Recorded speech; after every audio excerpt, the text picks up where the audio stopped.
we are ready. Whoops, let me get my timer going. Ready whenever you are. Who here has performed a proper weightlifting exercise or movement before? Some of you. Okay. Well, one of the most basic exercises and most commonly used exercises is a squat. I didn't learn how to squat until freshman year of high school.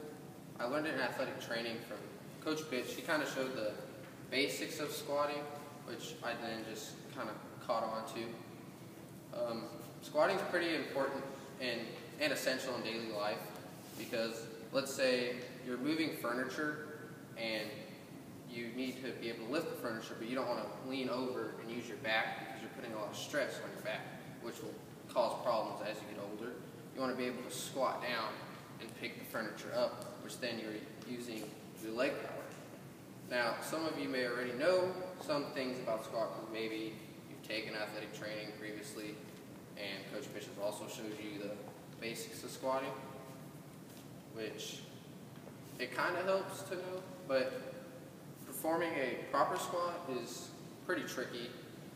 It takes technique, hip flexibility, and body awareness. Now, with these 5 steps I have, it can really help you improve and learn how to properly squat.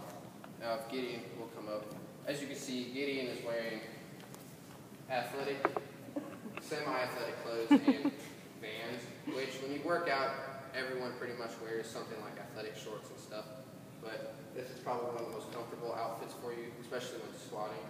So as you can see, Gideon, when he picks up the bar, he gets a good grip, and he has his hands pretty much even, and he's going to lay the bar on his traps, which are located right here along your shoulders, and you let the bar rest there. Now, the first step to performing a proper squat is you want to stand straight and tall with your feet shoulder width apart. So as you can see, Gideon's feet are shoulder width apart, and he has a nice tall stance. And you want your feet kind of cut out at a little angle. So as you can see, Gideon's feet aren't necessarily straight, they're at an angle. Now, the second step is you want to relax your shoulders down, and you want to push your shoulders back, which pumps your chest out, and it gives a nice arch in your back.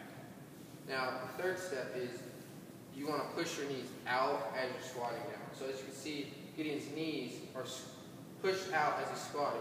And if you also notice, Gideon's knees and hips are parallel to each other, which is a 90-degree angle, which is kind of like the, I'd say, requirement for a squat to count as a squat. That's basically how deep you need to go. Now, the fourth step is you want to make sure your spine is nice and straight and neutralized. By neutralized, I mean, as you can see, Gideon's spine is straight, but he's not moving back or forth. And that's what I meant by neutralized, because if you're moving forward, you're going to cause back pain, and then you want to stop doing the exercise right then and there.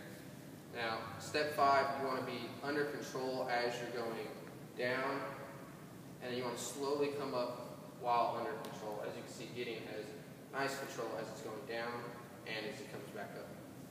Now, I'm going to let Gideon do a couple fluid squats without kind of me interrupting so you can see. So you notice Gideon's heels are stuck to the ground. You don't want your heels to leave the ground, and you want them to feel like they're glued to the ground. You also notice that his knees are behind his toes, and if your knees go past your toes, it's also going to put a lot of stress on your knees, which later will cause problems as you get older. One of the main things to squatting is you want to make sure you keep your back straight. That is very emphasized in squatting because if you cause back pains, then it's really going to affect you in the future. Now, also, Gideon has a good deep squat. As you can see, some people like to squat very deep. Lots of your power lifters that lift really heavy like to get this low. It's not recommended, but I mean, they like to do it just for more power in the legs. So as you can see, learning to squat isn't really easy. It's taken me a lot of time to properly learn to squat, and I know it's taken Gideon a long time to squat. So let's go through the 5 steps again. As you can see, step 1 was make sure you're standing straight and tall with your feet shoulder width apart. Step 2 you want to make sure your shoulders are relaxed down and you want to push them back and have that nice pumped out chest with the arch in your back. Now step 3, you want to push your knees out as you're going down and you want to hit that 90-degree angle. Step 4 is you want to make sure the spine is straight and neutralized so you're not swaying back and forth as you're going down. And step 5, you want to make sure you're under control as you're coming back up. So with these 5 steps, it can really help you learn to squat and improve your squat form, which will later help you out in life. Thank you. Okay, thank you very much. Let's give a round of applause, and thank you, Gideon.